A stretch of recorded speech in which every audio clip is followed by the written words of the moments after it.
Because this whole interview, she's talking as if Gabby has already passed. And how would she know that?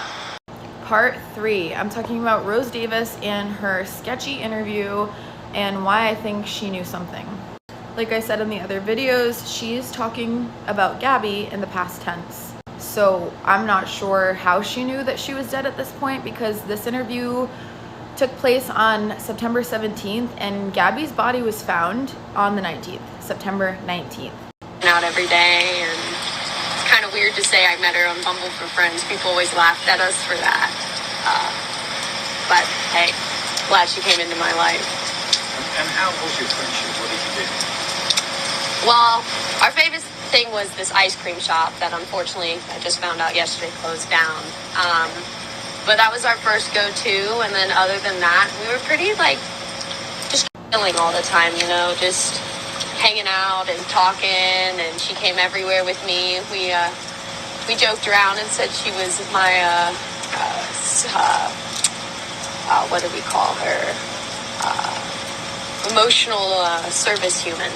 Because everywhere she went, just always cheering me up, you know. What? Now it makes sense, because like I said in the previous video, she thinks she's in the clear. She's in a good mood. She's getting all this attention on social media. She's getting interviewed as the best friend. No one suspects anything of her right now. So she's confident in this interview. She's not hiding anything because she doesn't think there's anything to hide. And I can promise you she did not talk to a lawyer before she went on this interview. I think she just went on it anyways because she's being interviewed as the best friend.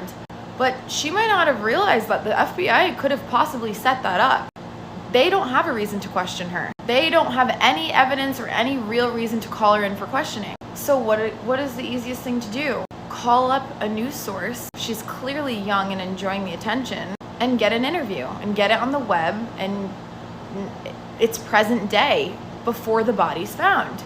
And she's talking in the past tense about Gabby, saying she came with me everywhere. She was my emotional blah blah blah support animal, or whatever she said.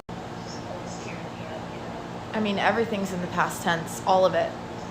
Let's keep going.